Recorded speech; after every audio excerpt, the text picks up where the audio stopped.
of SRA, where we came from, and how everything came into existence today. And what better opportunity is there to do this than during today's luncheon, right? Plus, we figured if we were feeding you for free, you might actually show up. Look, it worked. What a concept. Folks, my name is David Bourne, and I'll be serving as your storyteller/MC during our 50th anniversary celebration today. We are going to share a little bit more information about the past 50 years. We are going to show you what happened in the world and what happened with us here at SRA. And there is just so much to say about the last 50 years. So, let's get started. So, I want you to just sit back, relax, unwind, far away from your office, your desk, and your cubicle, and enjoy today's presentation as we take you back in time.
Ah, yes.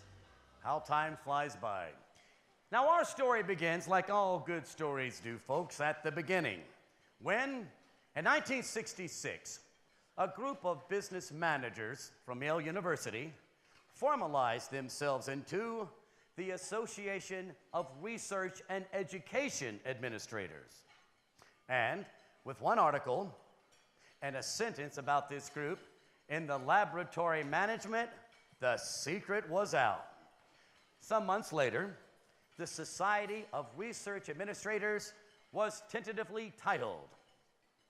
The first bylaws, which were presented in June 1967 at the University of Massachusetts, and from tentatively, a motion was passed that we, the research administrators present, hereby constitute ourselves into an organization. So, SRA was incorporated as a nonprofit organization in the state of Connecticut in 1967, with its first president, Ken Hartford.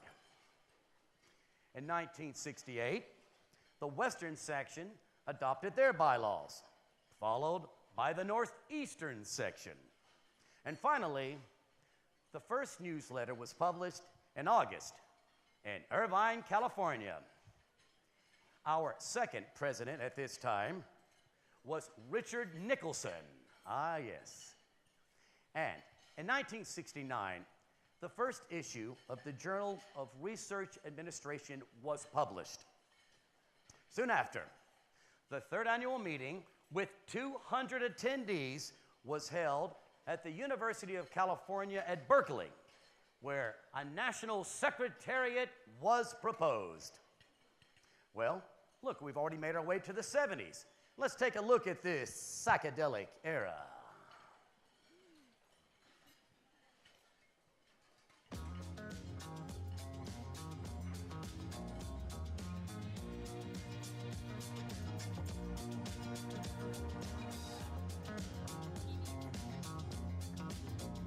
You can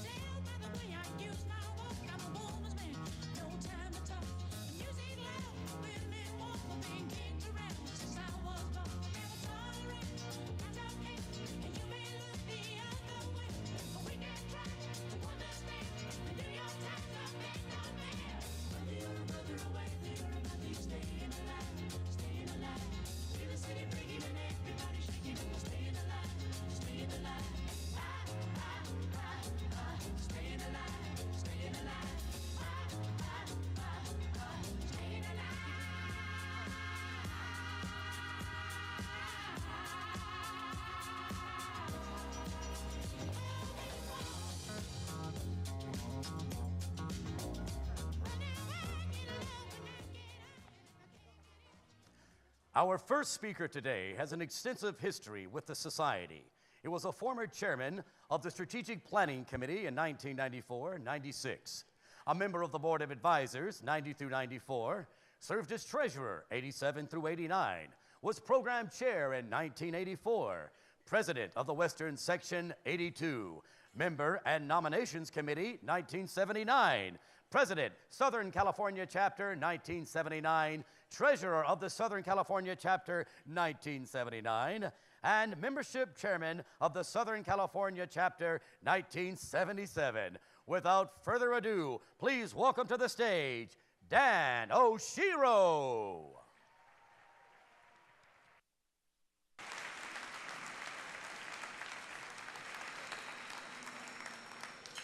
Thank you, David. That picture up there that you saw, that was me in the 20s when I first started the SRA in 1971.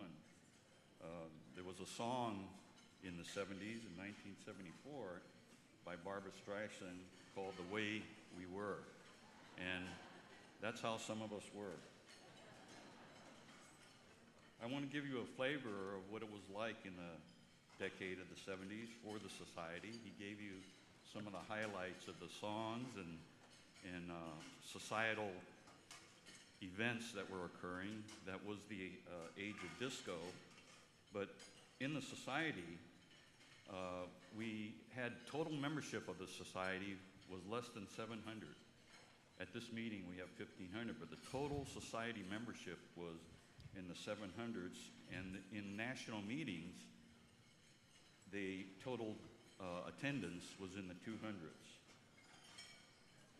I understand this meeting is 1,500. The regional meetings numbered less than 100.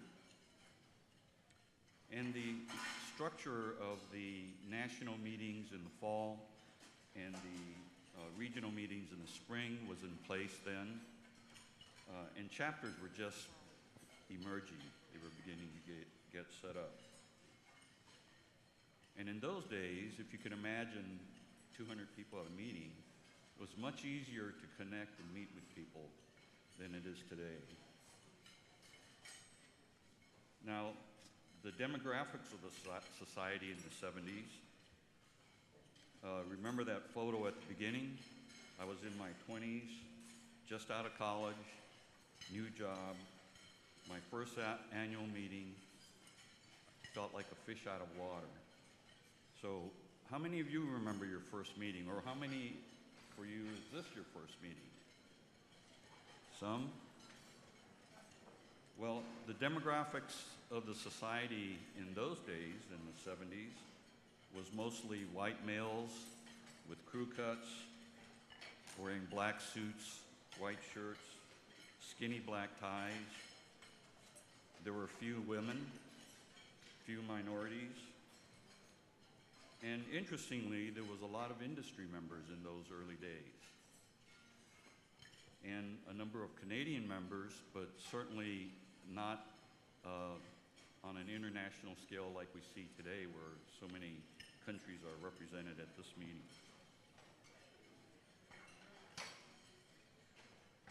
So I wanted to spend some time in describing why I think the Society is important. So how many of you have been asked by your parents or others, what is it you do? And how many of you find it difficult to answer that question?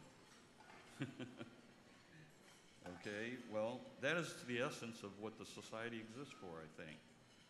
The decade of the 70s laid the foundation for establishing ourselves as a profession.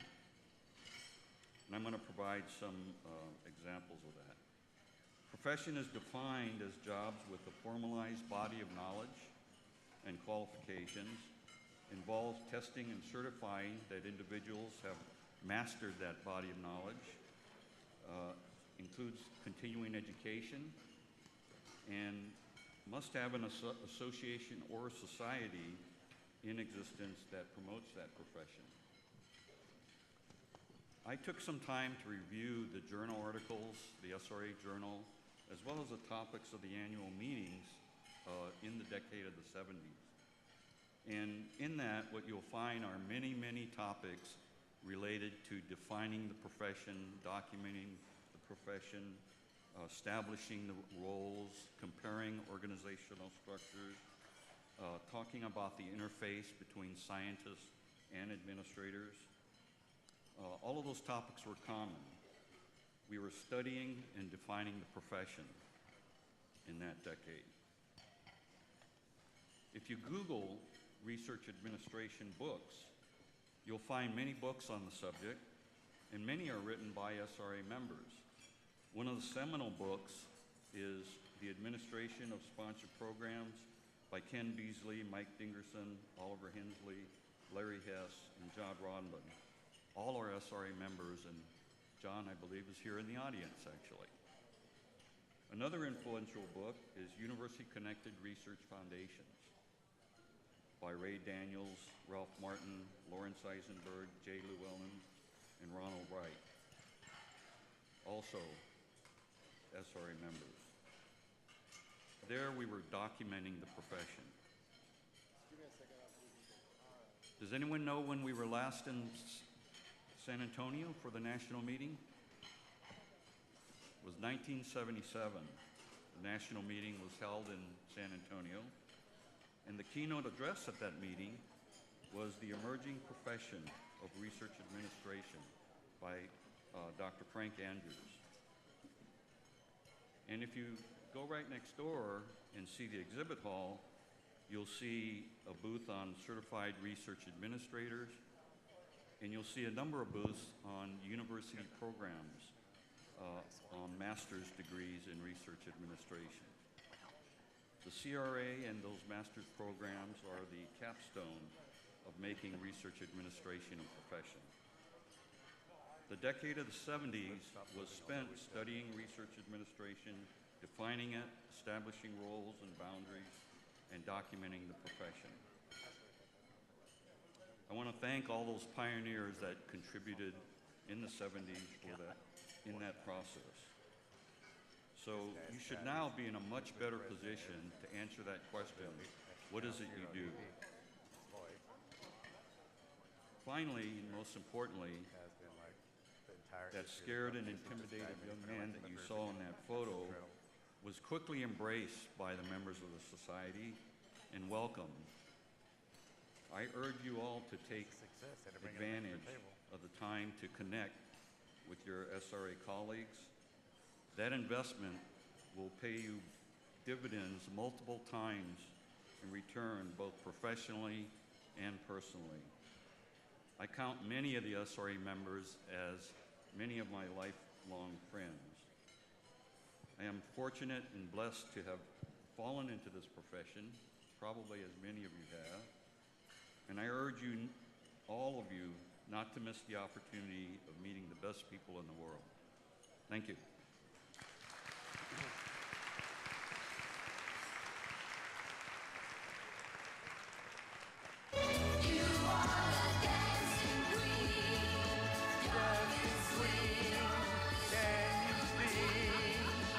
Kind of embarrassing. Okay. Awkward. Hey. It's love ABBA. Oh, yes. Hello, ladies. How we doing? Well, ladies and gentlemen, it's time for some Q&A with some members of SRA and even a past president. Yes. Now, first, I have a question for you. Miss Shirley Hill. Miss Hill, when was your first meeting with SRA International? What do you recall about that? Well, it was in the early 70s, I think somewhere around 74. Reston, Virginia, Roseland, Virginia, something like that. It was my very first meeting.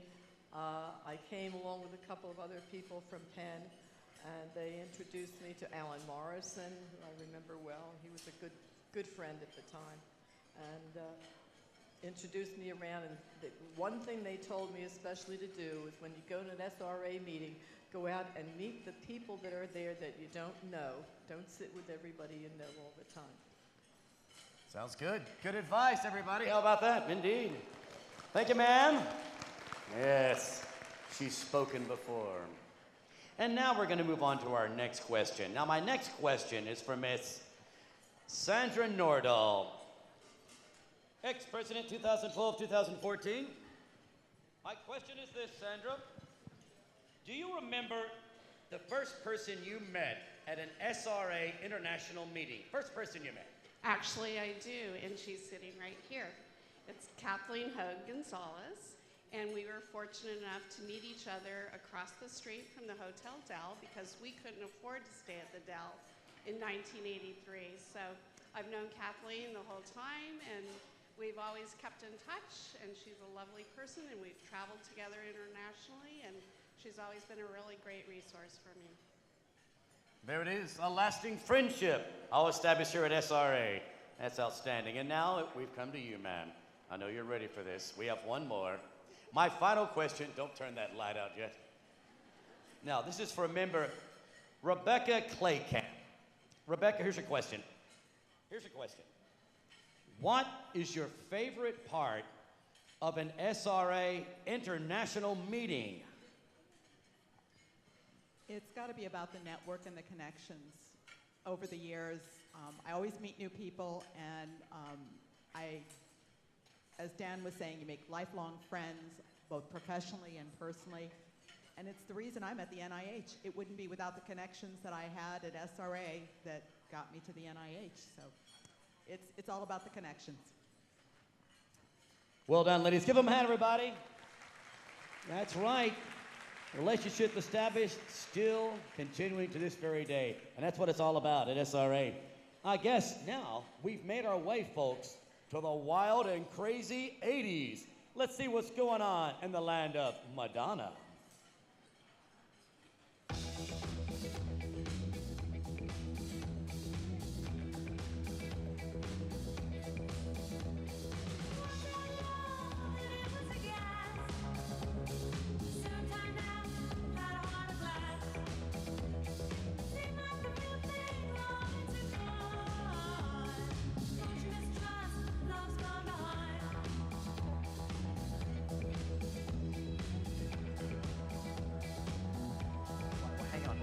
I don't know if we're going to have enough.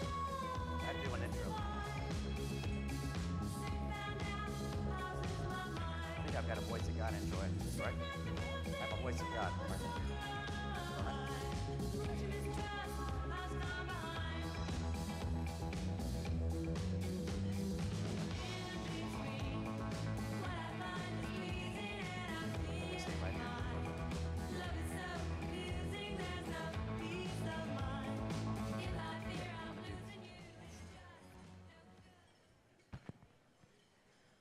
Our next speaker is the Director of Research Protection Programs at Loma Linda University and past president of SRA International from 1983 to 1984.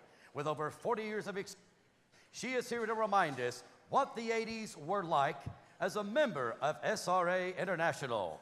Ladies and gentlemen, please welcome Miss Linda Halstead.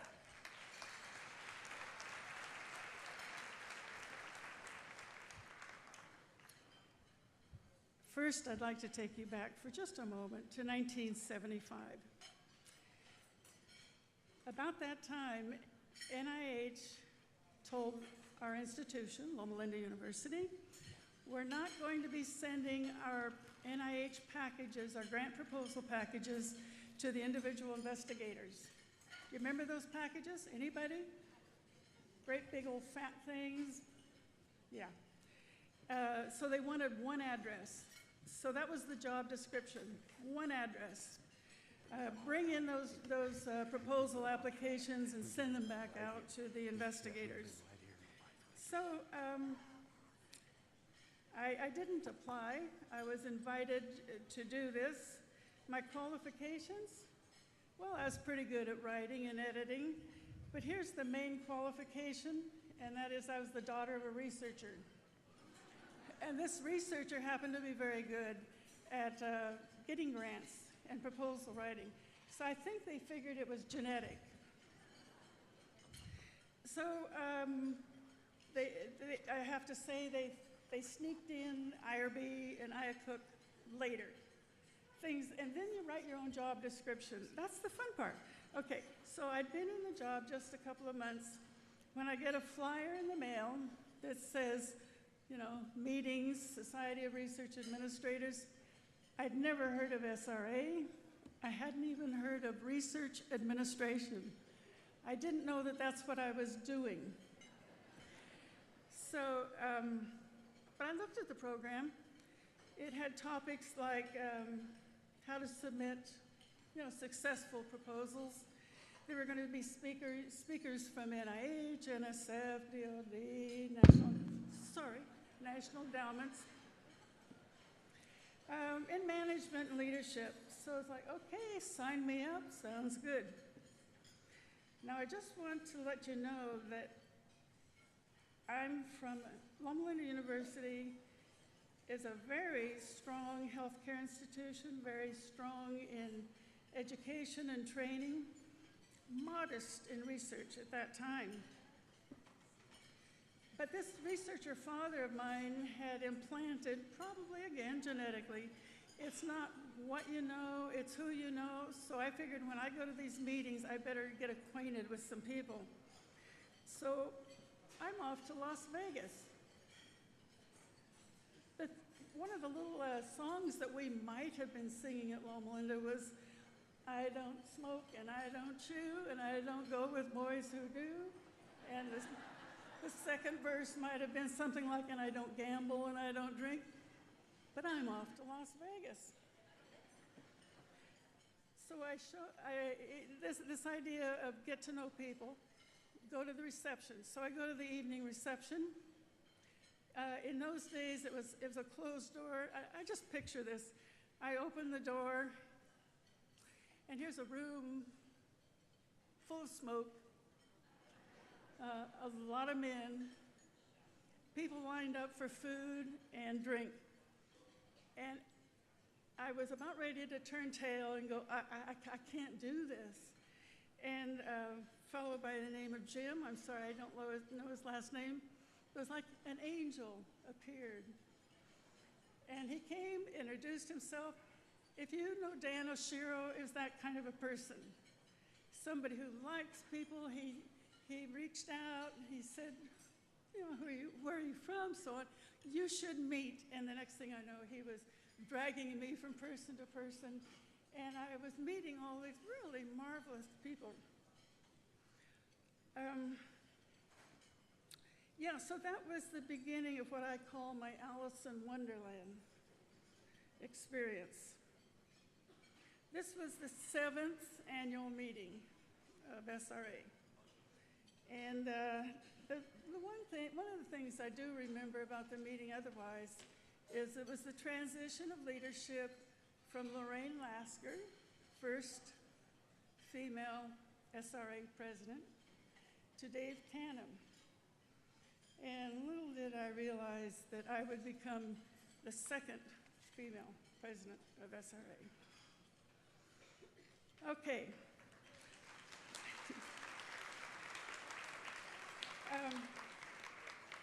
Now my LA chapter was largely, the participants were largely from aerospace. What a fun experience to get to know people from a totally different industry.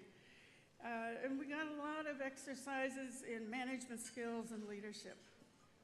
Okay, so it was my obligation to go to every chapter meeting, every section meeting, every national meeting. And in that process, I started getting, well, I hate to use the word critical, but I started getting, I don't know, I had creative ideas about what these meetings should be. Now, there's a good thing and a bad thing about that. You can either shut up and enjoy the meetings, or you're liable to be on a track to leadership. So, some of the innovative things that happened in the planning of meetings, I remember specifically planning the 1979 meeting for San Francisco, the national meeting, and we spent a lot of time thinking about members. Who were all of our members? University, industry, hospitals, government, and Canadian, We recognized we wanted to be inclusive, so we gave a lot of thought to each session, and that the concurrent sessions would specifically address each of those market segments. One of the things in a society is you want to make sure you retain members as well as bring new ones in. And I think SRA's been good about that. The other thing we did at that meeting for the first time is we had special opportunity for VA members. Any VA people here? Okay, so the topics that were going on at that time was things like allowable costs, preparing budgets. There were no modular budgets. Negotiating overhead rates. I remember a lot of discussion about negotiating overhead rates. But in general, I would say it was about service, and that really resonated with me. Now, mind you, I never heard the word compliance. Didn't come up. In those early days, there was no OPRR, OHRP. BIDOL hadn't happened yet. I had not a clue what tech transfer meant. And nothing about computer softwares. Well, when you go to meetings, the get acquainted conversation, the conversation starters were, first you ask, what kind of institution are you from? Second question is, are you pre-award or post-award? The next question is, what is your level of funding?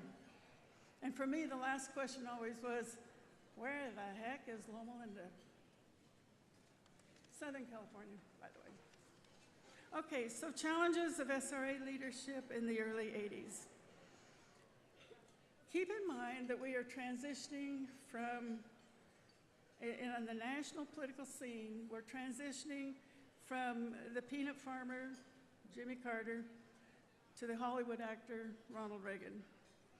So the 70s concluded with federal deficits, high unemployment, high inflation, and the 80s began with a focus on tax cuts, increased federal defense spending, slashing social programs, reducing government regulations.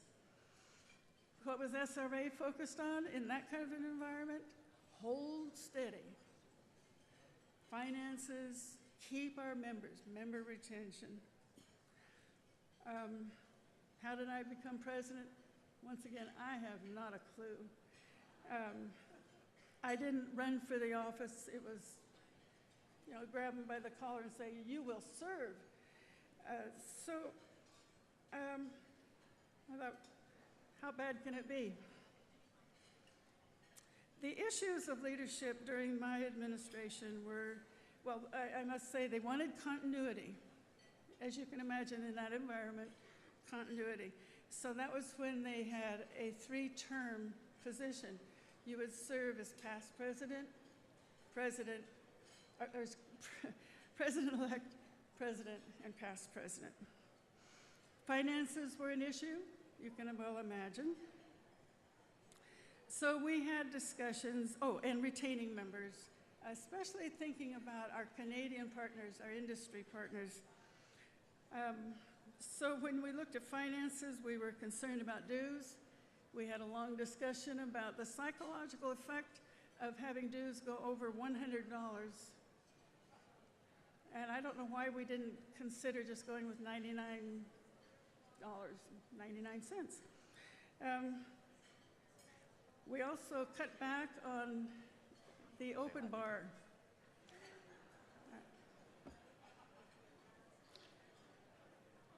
Always thinking about the financial status. I want to say that, do you still have a sergeant of arms? The sergeant of arms was the most important person that I could imagine having by my side. Keep in mind the membership was still the pioneers, the ones who had a lot of commitment, a lot of ownership. And my greatest fear was running a business meeting and have it run amok. So the sergeant of arms was my buddy, and he kept things going strong. There you go. So I thank you for this opportunity to share what SRA meant to me. And I want to leave by just thanking and saluting these early colleagues, Lorraine, Ken, Jack, Dave, Dick, Steve, Roger, Joanne, Julie, Robert, Don. Thank you all.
Now, our next speaker is a retired research administrator and recovering lobbyist from the University of Kentucky and SRA International past president from 1987 to 98.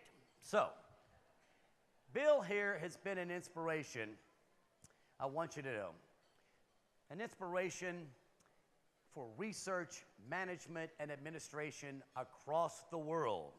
Ladies and gentlemen, please give a big San Antonio welcome to Bill Schwery, everybody. Hello, SRA. I'm going to talk about the 1990s, and I love all of you, but the first person who says I wasn't born then loses your cake, okay? That's how it is. I'm not putting up with any stuff.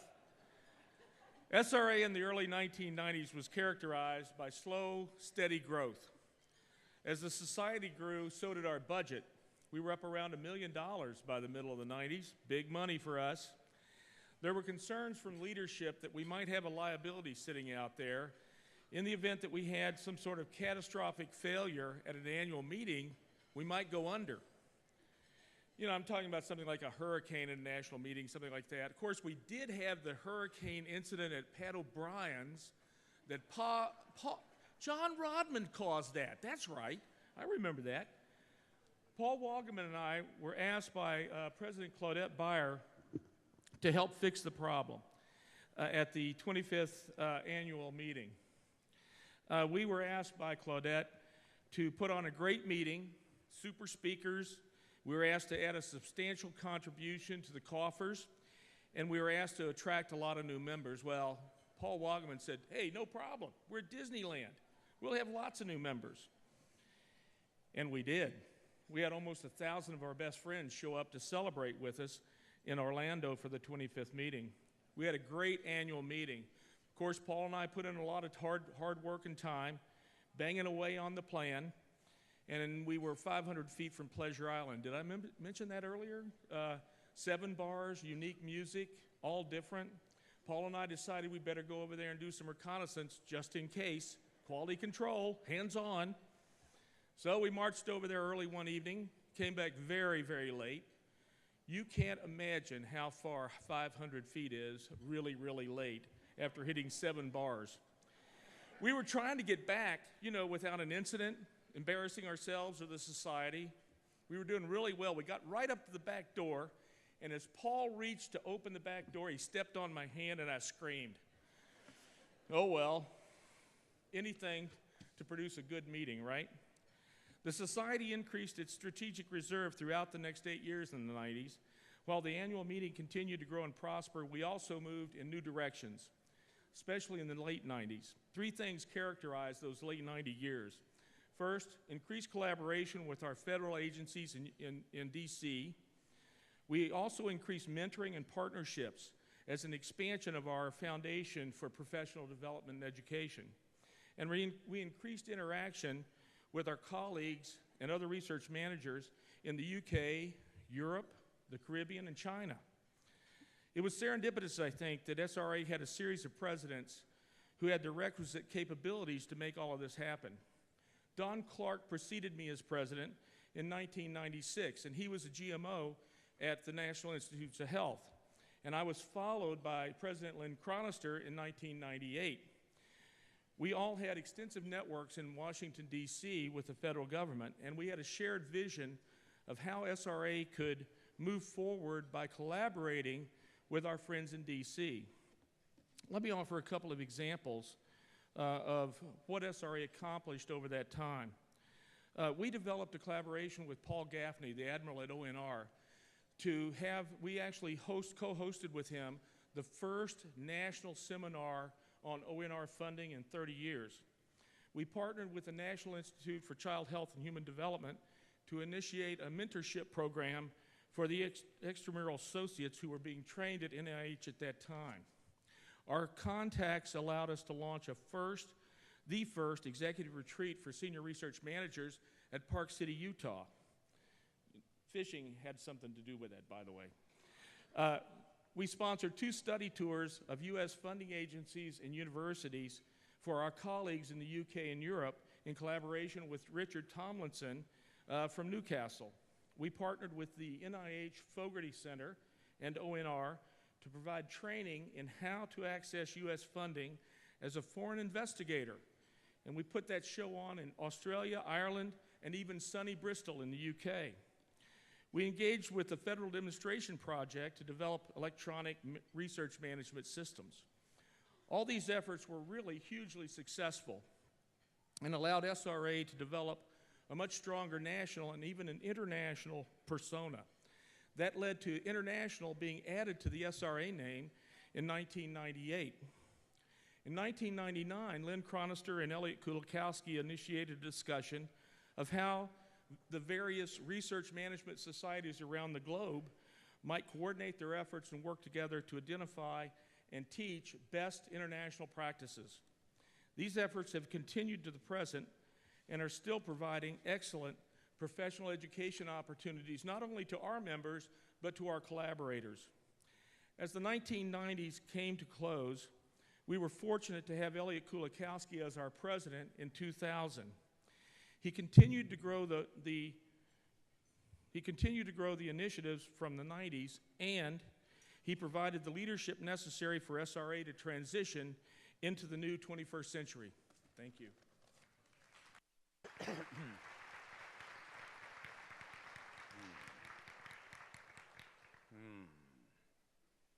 It is December 30th, 11:59 p.m., 1999. 10, 9, 8, 7, 6, 5, 4, 3, 2, 1, and nothing. Nothing happened. Not a thing. No Y2K meltdown. You know, I'm sure a lot of you folks remember when we moved into the 21st century that the biggest disappointment at this point was that nothing happened. Your 4-gigabyte computer did not crash. Airplanes did not fall from the sky. And the world continued to spin. Wow, shocker. However, one thing did change. SRA in the new century entered the new millennium with a new name. We are now known as SRA International. And now, let's go to the video to see how the world was changing around us in the year 2000.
A lot of you may remember our next speaker from his 2015 annual meeting closing keynote address, where he transferred us into the world of research administration through the music of Elvis Presley.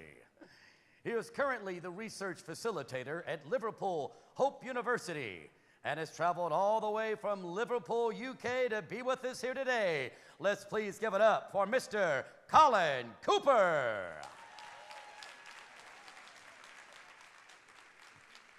Good afternoon. The noughties, as they became known, was a decade that brought about many considerable changes for the society and its membership, most significantly being the introduction and use of electronic research administration and the internationalization of research and its management. This was the decade when we submitted proposals online for the first time to various funders. SRA and its members were at the forefront of this change, and we held a conference in Manchester in 2000, which had 250 delegates from 35 countries and all the major international funding bodies to talk about the future of research and its management of research through use of electronic research administration. From the feedback and outputs of the Manchester conference, it became obvious that research was now an internationalized operation, and it was decided to add international to the SRA's name.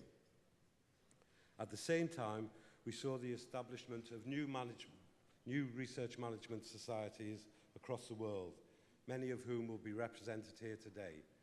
The SRA was proactive in helping these societies get started and in helping them to establish themselves. In 2001, at the SRA annual meeting in Vancouver, the International Network of Research Management Societies was formed, INORMS, my acronym. INORMS would enable interaction, sharing of good practice and joint activities between the member societies to the benefit of their individual members. In 2008, the INORMS meeting was held in my own home city of Liverpool, and that's when we managed to get the infamous letter from Prime Minister Blair supporting the activity. The decade saw the development of large international collaborative projects that aim to resolve major issues on a global scale, such as global terrorism and excuse me, cancer, food security, and other large projects.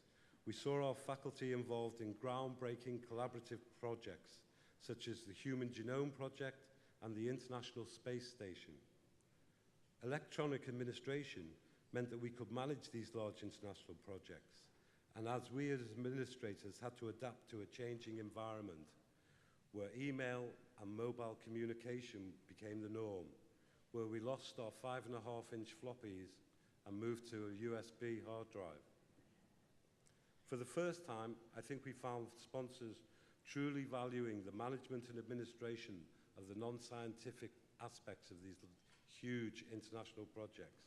And we certainly became closer to our own PIs in helping them through the new systems and compliance required to run large international collaborative projects.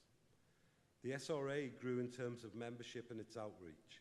With funding from Carnegie Corporation and the MacArthur Foundation, we ran training programs in Africa and Saudi Arabia. And the Civilian Research Development Foundation supported training in Russia and the former Soviet states. This training was not only for fledgling universities and their research support staff, but also for their senior management, so they could move into the new era of truly international research development. The training not only concentrated on the basics of research administration for new staff, but also saw senior management establishing a research culture within their own universities. The Society runs study tours for international members to the US universities and various federal sponsors, many of which established links that are still active today, and they became an invaluable source of guidance and research funding opportunities currently, past, present, and future. There was a distinct push for improved levels of training to be supplied to the membership as a drive to professionalize research administration became stronger. We saw the further development of the Certified Research Administrator, the growth in available MBAs in research administration, and professional doctorates. There were a number of other significant developments that SRA staff and its members were involved in. The publication of the Bible on Research Administration, edited by Elliot Kolakowski and Lynn Chronister. The Jones and Bartlett publication Research Administration and Management was first published in 2006, with a significant contribution from many SRA members. The SRA continued to grow, and the decision was made to move into new permanent headquarters in Washington, D.C. Thank you.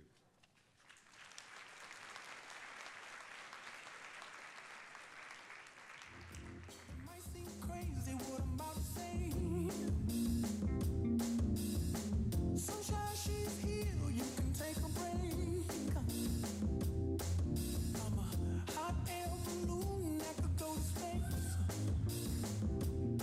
With the air, like I don't care, baby, by the way.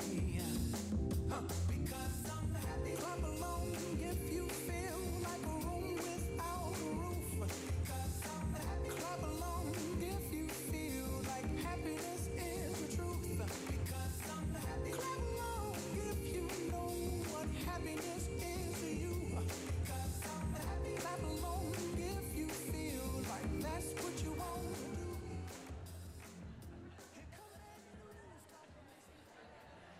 Ladies and gentlemen, what you see on stage at this time is SRA International from the beginning until now. We are all part of the past, part of the future, and part of right now. And now, we're going to try something different, ladies and gentlemen. Here we go, stay with me. To see who the members of the Society of Research Administrators International really are. You still with me? Was the dessert more fun than me? Don't answer that. All right, hang on there. No, here we go, here we go. What we're going to do is this. At this time, folks, I would like to ask everyone who has been a member of the society since the 60s and the 70s to please stand up and remain standing. Just for a little bit, I promise. 60s and 70s. Stand up, remain standing. All right, there it is. There we are. There we are. Stay right there. Stay up. Remain standing. You won't be there long. Next, I would like to have everyone who's been with us from the 80s. From the 80s. 80s. Stand up. 80s. See what we got here. Ah, yes. Yes. There we go. Now, everyone from the 90s. From the 90s. Please stand up if you worked in the 90s with us. 90s. Been here. Nice. Nice. And now, the year 2000. And everyone who's joined us after the year 2000, please stand up. Ah, yeah. Members, I want you to look around you. This is who we are. This is the Society of Research Administrators International. Give yourselves a hand. Here it is.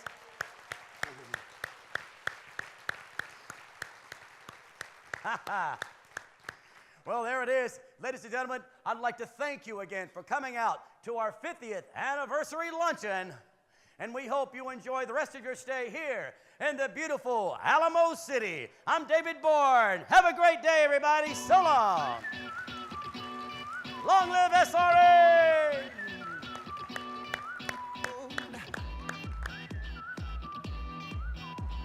Great song. Well done. Get a new career if there's a writer. It's very funny. Very funny. Thank you. Thank you, Bill. Thank you.